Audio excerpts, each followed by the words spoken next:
हाय बच्चों, आशा करता हूँ आप लोग सब बढ़िया होंगे। तो इस वीडियो में हम लोग क्लास 12 से इंटीग्रेशन डिस्कस करेंगे और हम लोग एमएल अग्रवाल से एक्सरसाइज 8.18 जो कि डिफिनेट इंटीग्रल्स के प्रॉपर्टीज पे बेस्ड है, वहां से सम डिस्कस करेंगे। हम लोग पहले ही सम नंबर 12 तक सॉल्व कर चुके हैं, आप डिस्क्रिप्शन में लिंक देख सकते हो। चलिए इस वीडियो में हम लोग सम नंबर 13 से स्टार्ट करते हैं। इंटीग्रेशन 1 to 4 fx dx, वह fx क्या दिया हुआ है 4x प्लस 3, किस वैल्यू के लिए 1 less than equal to x less than equal to 2, और ये फंक्शन है 3x प्लस 5, किस वैल्यू के लिए 2 less than equal to x less than equal to 4।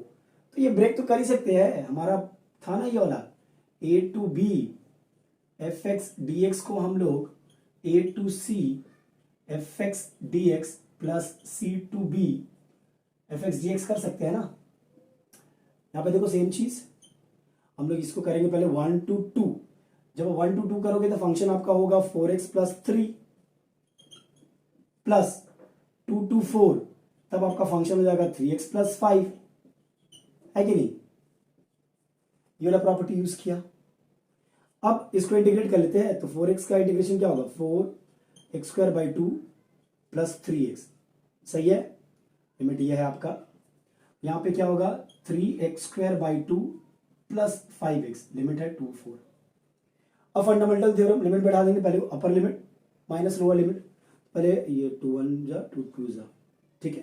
तो इसको हम लोग 2x स्क्वायर डायरेक्टली लिख सकते हैं, ये सुनो। अब देखिएगा ध्यान से, यहाँ पे पहले 2 बैठाएंगे तो 2 स्क्वायर प्लस 3 इंटू 2 माइनस फिर 1 बैठाएंगे तो 2 इंटू 1 स्क्वायर प्लस 3 इंटू 1, सही है फंडामेंटल थ्योरम। अब ये वाला कर लेते हैं, पहले अपर लिमिट बैठाएंगे तो 3 into 4 square by 2 plus 5 into 4, सही है, माइनस अब 2 बैठाएंगे तो 3 into 2 square by 2 plus 5 into 2, हो गया fundamental theorem F B minus F A. चलो अब इसको सॉल्व कर लेते हैं। 2 स्क्वायर इज 4, 4 2 जा 8 प्लस 6 माइनस 2 प्लस 3 ये 5 हो जाएगा, ठीक है।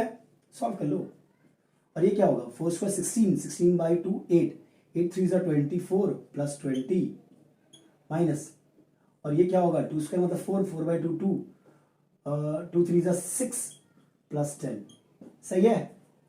अब इसको थोड़ा सॉल्व कर लेते हैं। 8 प्लस 6 आपका 14 होता है, 14 माइनस 5 9 होगा, प्लस 24 प्लस 20 44 होता है, माइनस 6 प्लस 10 16 होता है, सही है। 9 प्लस 44 गिव्स यू 53 माइनस 16, सही है ना। अब कर लो तो ये हो जाएगा आपका 37, isn't it? 30 40 50 53, सही। This is your answer. Basic ये आपको दिया हुआ था, स्प्लिट करके तो दिया ही हुआ था, तो बहुत इजी हो जाता है ये वाला प्रॉपर्टी यूज करना हमारा। चलो अब नेक्स्ट सम देखते हैं। चलिए 14 देखते हैं, सिमिलर है। Integration 0 to 9 fx dx where fx equals to sin x for 0 to pi by 2, 1 from pi by 2 to 5 and e to the power x minus 5 from 5 to the power 9। ये IC में आ चुका सम, okay. तो इसे पता हम split कर सकते हैं 0 to pi by 2, तो मेरा फंक्शन होगा sin x dx, फिर pi by 2 से 5 तो मेरा फंक्शन होगा 1 dx, फिर 5 से 9 तो मेरा फंक्शन होगा e to the x minus 5 dx, सही है। अब इंटीग्रेट करते हैं, sin x का होगा माइनस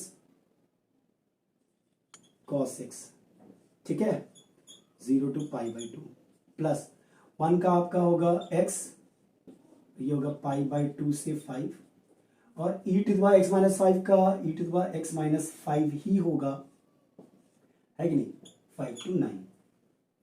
अब फंडामेंटल थ्योरम लिमिट पुट कर देते हैं हम लोग, तो ये होगा upper limit minus lower limit, सही है, plus upper limit minus lower limit plus upper limit minus lower limit, सही है।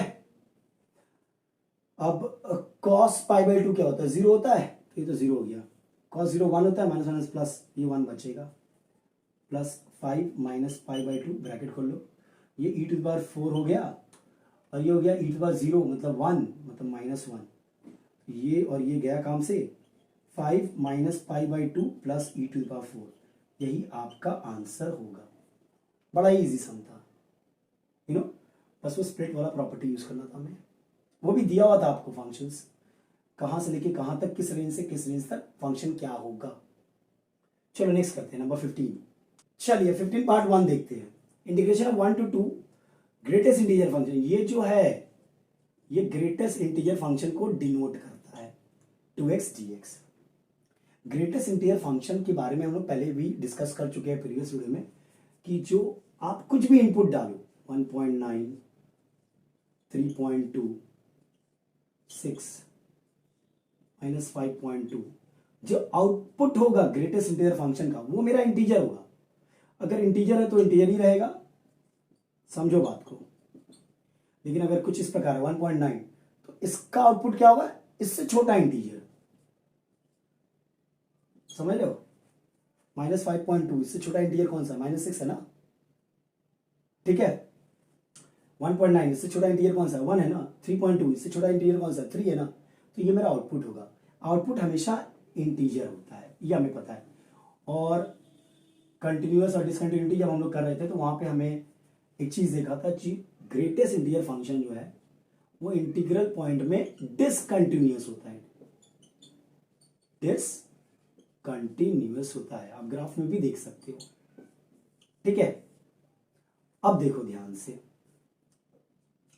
यानी कि ये जो है ये डिसकंटिन्यूअस होगा, कहां पे होगा, 0 पे होगा, 1 पे होगा, 2 पे होगा, 3 पे होगा, 4 पे होगा, नेगेटिव में भी होगा। यहाँ पे पॉजिटिव है तो मैं ये चेक कर रहा हूँ सिर्फ, -1, -2, वहां पे वो डिसकंटिन्यूअस होगा। तो x मेरा डिसकंटिन्यूअस कब होगा, 0/2, 1/2, 2/2 इज 1, ये 3/2, 4/2 इज 2, लाइक दिस। इन सब पॉइंट पे मेरा ये डिसकंटिन्यूअस होगा। यानी कि x जो है, अगर आप ये वाला रेंज ले लोगे तो ध्यान से देखो 3/2 में भी डिसकंटिन्यूअस है, मतलब ये स्प्लिट करके हम लिख सकते हैं ना 1 to 3/2, समझ रहे हो। ध्यान से देखो 1 to 3/2, अच्छा, dx प्लस 3/2 to 2 2dx, सही है। ध्यान से देखिएगा। अब अगर आप 1 और 3/2 के बीच में कोई भी वैल्यू बैठा दो, सपोज x का वैल्यू 1.2 बैठा दो, सपोज ये 1.5 है, ये 2.4 हो जाएगा, है कि नहीं। तो जो आउटपुट होगा मेरा 1 और 3/2 के बीच में कोई भी वैल्यू बैठा लो, जो मेरा आउटपुट होगा वो 2 होगा, समझ रहे हो। तो इसका इंटीग्रल क्या होगा, 2,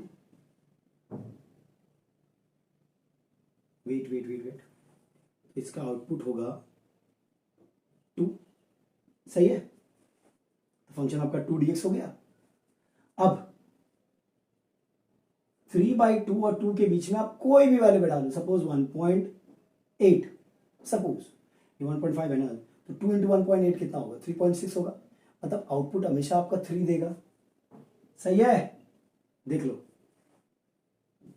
इस रेंज के लिए आपका आउटपुट होगा 2, इस रेंज के लिए आपका आउटपुट होगा 3, है कि नहीं। अब इसका तो हमें पता है, इसका इंटीग्रेशन होगा 2x। देखो ये बॉक्स ब्रैकेट का मतलब GIF नहीं है, ठीक है। यहाँ पे हम लोग वैल्यू पुट करते हैं, लिमिट पुट करते हैं, प्लस ये हो गया 3x, लिमिट क्या है आपका 3/2 to 2। अब फंडामेंटल थ्योरम 2 × 3/2 -2 × 1, है कि नहीं। अपर माइनस लोअर, यहाँ पर भी 3 × 2 -3 × 3/2, सही है। अब ये हो गया आपका 3 - 2 1 हो गया, प्लस ये 6 - 4.5, ध्यान से देखना 7 - 4.5 यानी कि 2.5, यानी कि 5/2 इज योर आंसर, सही है। ओके, हमेशा याद रखना जो ग्रेटेस्ट इंटीजर फंक्शन है वो इंटीग्रल पॉइंट पे डिसकंटिन्यूअस होता है, ठीक है। चलो अब इसी के हेल्प से हम लोग, ये तो हो गया 5/2। हम लोग सम नंबर 15 पार्ट 2 देखेंगे। अब देखो ध्यान से,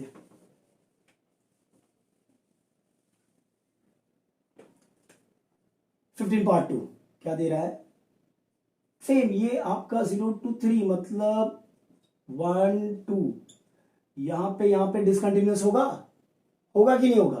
तो इसे हम 0 to 1, अच्छा 0 to 1 कोई भी वैल्यू बढ़ाओगे तो 1 ही देगा।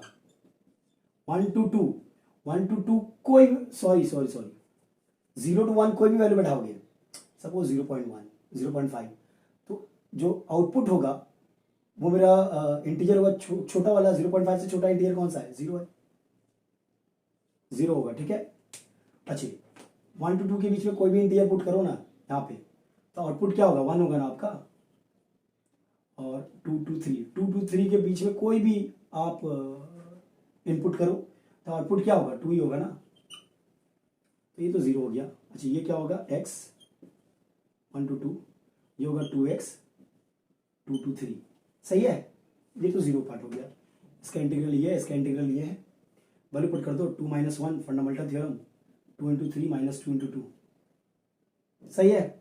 1 यहाँ बीच में प्लस था, प्लस 6 - 4 is 2 + 3, यही आपका आंसर होगा। समझ में आया? Very easy. चलो अब पार्ट 3 देखते हैं, 15 part 3, same logic.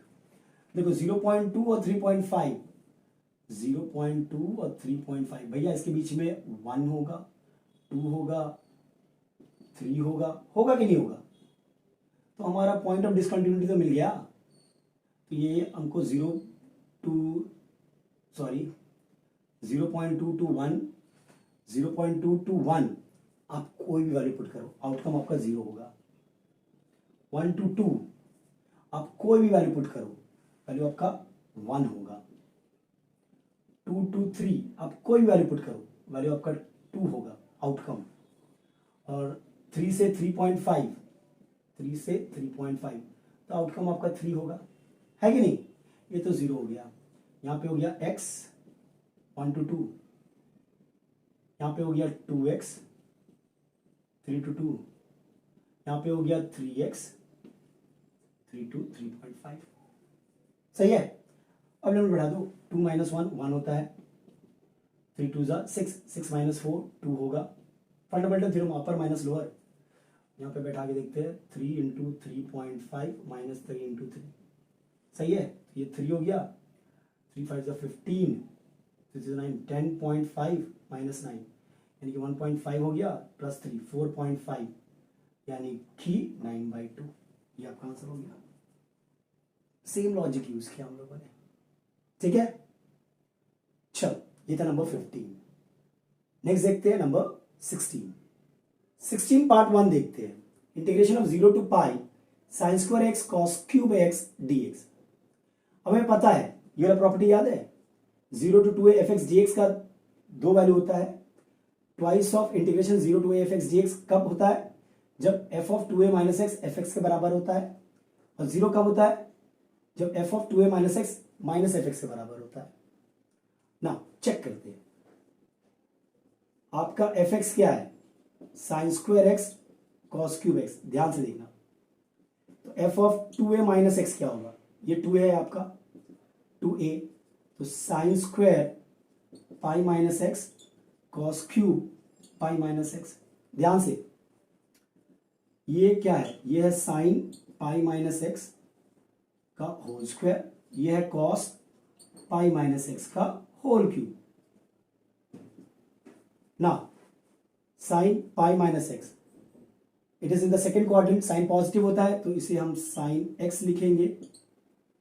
Cos pi minus X second quadrant, तो ये नेगेटिव होगा, कॉस एक्स का होल क्यूब।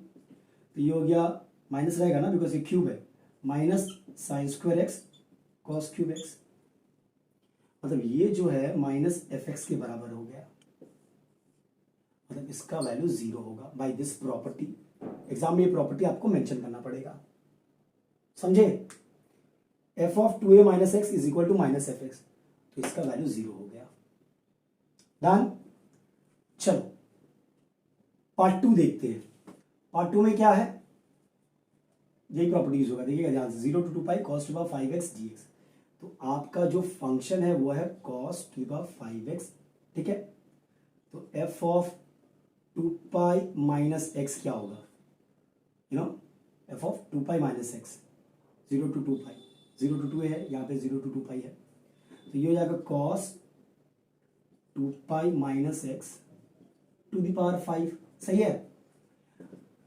ये तो फोर्स कोऑर्डिनेट में लाई करता है ना, वहां पे cos पॉजिटिव होता है, 2 माइनस थीटा, तो ये cos x ही होगा, यानी cos to the power 5x। यहाँ पे क्या हो रहा है, ये वाला कंडीशन फुलफिल हो रहा है, देखो, मतलब इससे हम लोग लिख सकते हैं 0 to 2a को a बन गया, तो 2 पाई बन जाएगा, 2 बाहर, fx dx, cos to the power 5x dx, यानी ये मेरा ये बन गया, पहले ये था, अब इसके जगह हम ये लिख सकते हैं बाय दिस प्रॉपर्टी, है कि नहीं। फिर से ये प्रॉपर्टी यूज करो एक बार, फिर से आपका fx क्या है, cos to the power 5x है, f of 2a minus x मतलब पाई माइनस एक्स देख लो, तो cos pi minus X to the power 5, ध्यान से देखिएगा, cos पाई माइनस थीटा क्या होता है, माइनस cos थीटा, तो minus cos x to the power 5, तो ये हो गया minus cos to the power 5x, बस और था, यानी कि f of pi minus X मेरा माइनस एफ एक्स आ रहा है कि नहीं आ रहा है, मतलब इसका वैल्यू 0 होगा by this property, 2a minus X, F of 2a minus X is equal to minus F X, तो वैल्यू 0 होता है, ठीक है। चलो इसका नेक्स्ट सम देखते हैं, एक और सम इसका 16 पार्ट 3। चलो अब 16 पार्ट 3 देखते हैं, इंटीग्रेशन ऑफ log हाफ और अपर लिमिट है log 2 sin e to by x plus 1 by e to by x minus 1 dx। सबसे पहला काम, log हाफ को आप log 2 to the power minus 1 लिख सकते हो, इसे आप माइनस log 2 लिख सकते हो प्रॉपर्टी यूज करके, ये सामने आ जाएगा, मतलब ये क्या चेंज हो गया मेरा, माइनस log 2 और ये हो गया sine e to by x plus 1 by e to by x minus 1, है कि नहीं। माइनस ए टू ए, ये वाला प्रॉपर्टी याद है, minus A to A F X D X, दो आंसर होता है, twice of integration 0 to A F X D X, कब, जब इवन फंक्शन हो, इवन फंक्शन मतलब एफ एक्स और एफ ऑफ माइनस एक्स दोनों बराबर होता है, और इसका वैल्यू 0 होता है, 0 कब होता है, जब F x minus F of minus x के बराबर होता है, उसे हम लोग ऑड फंक्शन बोलते हैं, ठीक है। चेक कर लेते हैं ये क्या फंक्शन है, देखो आपका sine e to by X plus 1 by e to by X minus 1, ये आपका है फंक्शन एफ एक्स, ठीक है। अब आप एफ ऑफ माइनस एक्स निकाल लो, तो जाएगा sine e to by minus X plus 1 e to by minus X minus 1, ये हो जाएगा sine 1 by e to by X plus 1 by e to by X minus 1, ये हो जाएगा, अगर आप एलसीएम लोगे तो 1 plus E to the by X by E to the by X, 1 minus E to the by X by E to the by X, सही है। तो क्या बचा, क्या हमारा sine of 1 plus E to the by X by 1 minus E to the by X, ये बचा यहाँ पे। अब माइनस साइन कॉमन ले लो, तो क्या हो जाएगा, साइन माइनस साइन कॉमन ले लिया, तो ये आ गया मेरा, ध्यान से देखिएगा, 1 plus E to the by X और नीचे हो जाएगा E to by X minus 1, सही है। साइन ऑफ माइनस थीटा क्या होता है, माइनस साइन थीटा होता है,